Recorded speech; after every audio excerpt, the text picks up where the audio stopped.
Schindler here, bringing you a Valentine's Day vlog post. For the vlog, I asked my followers at Twitter or Facebook or readers of my blog to send some romance-themed questions. I asked for questions about the genre itself, about romance reading, romance writing, or questions about my second YA, which was also my first love story, Playing Hurt. For those of you who are not yet familiar with Playing Hurt, it's a love story between two former athletes. We've got Chelsea Keys, who was a basketball star in a small town in Missouri, who endured a really bad accident on the court, and it ended her basketball career completely. Clint was a hockey player in Minnesota, who endured his own tragedy. It wasn't a physical injury that he sustained, it was an emotional one. His girlfriend at the time was coming to one of his tournaments, his hockey tournaments, and she was killed in an automobile accident. And at that point, his head was completely out of the game. He couldn't play anymore, and he wound up having to hang up his skates. After graduation, Chelsea's dad springs for a vacation at a Minnesota resort where Clint is working. He's working as a guide, and he's also kind of running this boot camp on the side. And Chelsea's dad pays Clint to work with her specifically one-on-one, help her get some of her confidence back because she's still not 100%. And of course, when these two people meet, the sparks fly. But Chelsea has a boyfriend at home in Missouri, and Clint has promised himself that he's not going to put himself in a position to be hurt emotionally again. So even as there's a lot of push and pull between these two characters, will they, won't they, the question soon becomes, is an unexpected romance going to cause these two people more pain, or is it going to finally be the thing that helps alleviate their heartache?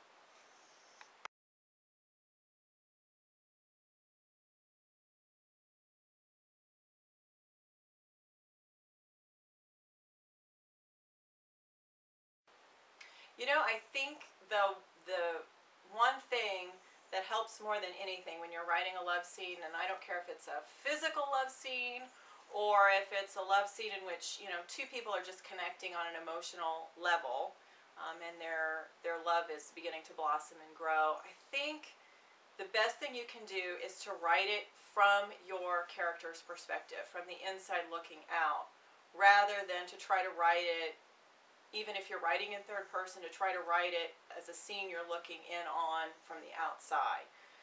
The reason being, I think, anytime you're involved in a love affair, it's never cheesy to you when it's happening. So I think the best thing that you can do is to look through your character's eyes and describe that scene as though it is happening to you. I think that will make the scene always seem fresh and new and completely believable.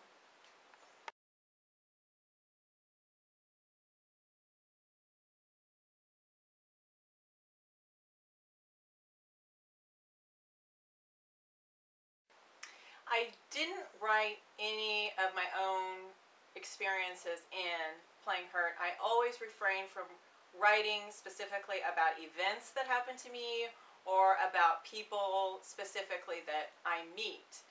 But I always find that when I'm putting together a character, it doesn't matter if it's a male character, female character, old, young, that pieces of me seep into that person.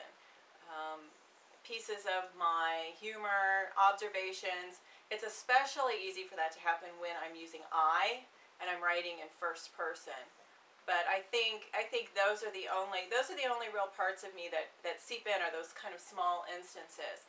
But I think that happens with any writer, that you can't help but put little bitty pieces of yourself into your own characters, every character you craft. And I think a lot of times that's why a book feels so personal. You're not just writing about events that happen to you. You're writing about really your innermost feelings, your innermost thoughts, observations, your humor. You're really putting yourself on the page, revealing pieces of yourself that you don't usually reveal in day-to-day life.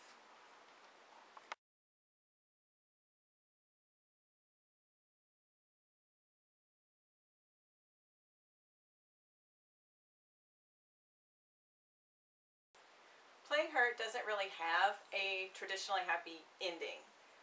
There is a promise of more at the end of Playing Hurt. We see that there is a potential for Chelsea and Clint to have a second summer at the resort in Minnesota, but there's not the riding off into the sunset kind of ending for these two people. But that's not to say that I don't think that's a happy ending. I think that, you know, happy endings involve people who are able to enjoy the people in their life while they're in their life. And I think that that's what has happened to Chelsea and Clint. You know, they didn't have a lot together in terms of time over the course of that summer, but what they had was extremely powerful and it was life-changing. And that, in and of itself, I believe, is a happy ending.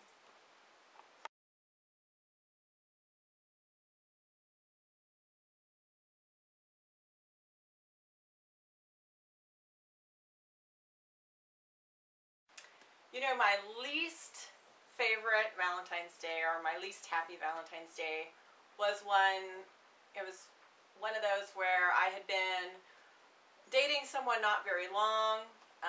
We both wanted to recognize Valentine's Day, but we weren't really, you know, a serious couple, and we wound up going out to eat. We didn't have reservations. I'm not sure why he thought we could wing going out to dinner on Valentine's Day, but we did. And we went to a restaurant that was completely packed. I mean, as all restaurants were in town that night. We just kind of had to pick one and go with it. And we wound up sharing a table with two other couples who were also having their Valentine's meal out. And it was completely, no one spoke to each other. We all just kind of had our heads down eating our dinners. And it was completely strained and awful. I remember I didn't even get what I ordered that night. I got some sort of fish taco by accident, and it tasted about like how the entire night felt. So I would say, you know, in all honesty, I think anymore that Valentine's Day ought to be a celebration of all kinds of love. You know, love for your animals or for your family or your friends. And anyone who's out there that's single this year, I think you ought to get together with your friends and family and have a great time together and enjoy each other and be glad you're not on some awful dinner date that makes you want to pull out your eyebrows.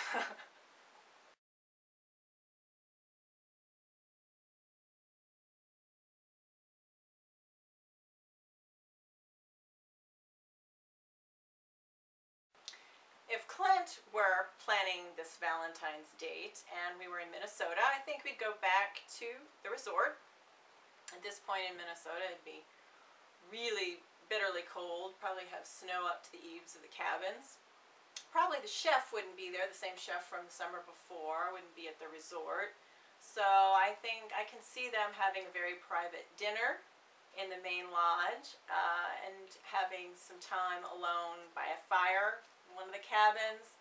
I also see them going out doing something outdoorsy while they're in Minnesota, maybe some ice skating on one of those ponds. If they were to have Valentine's Day in Missouri, though, with Chelsea planning the activities, I think we'd have to go out for dinner somewhere and have some cashew chicken, which is the specialty of Springfield, Missouri, which is where Chelsea's going to college, in Springfield, Missouri. I think we'd have to go to a Lady Bears basketball game in Springfield, and then I think she'd take him on a drive to Fair Grove, which is just about 10 miles or so from Springfield, and she would show him her parents' bakery, and they'd have something extra large and extra gooey to celebrate Valentine's Day.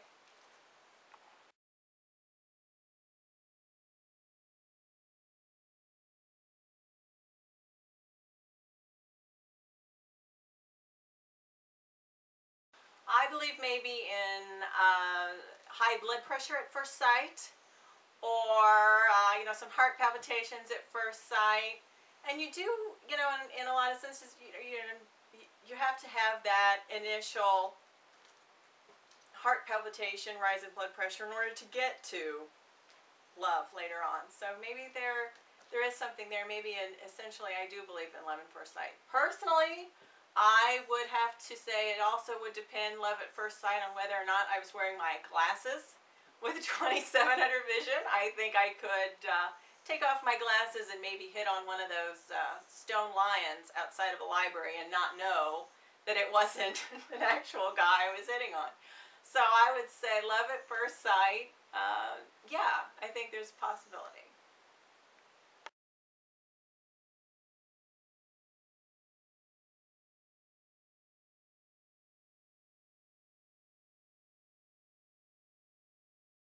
If we were going to give Playing Hurt a romantic comedy title, we could use other romantic comedies as a model. So let's say if you want to use Mystic Pizza as a model for a new title, we could call it Fried Walleye. Or if we were going to use Dirty Dancing as a model, even though Dirty Dancing is not really comedy, we could call it Dirty Gym Socks, since they're both athletes. Or if we're going to use How to Lose a Guy in 10 Days as a model, we could call it How to Think You're in Love with Your Boyfriend, Go on Vacation, Fall Far Deeper in Love with a Guy at the Resort, Come Home, Lose Your Boyfriend, and then maybe get a chance again with guy number 2 all in the course of one summer. I think I'll stick with Playing Hurt.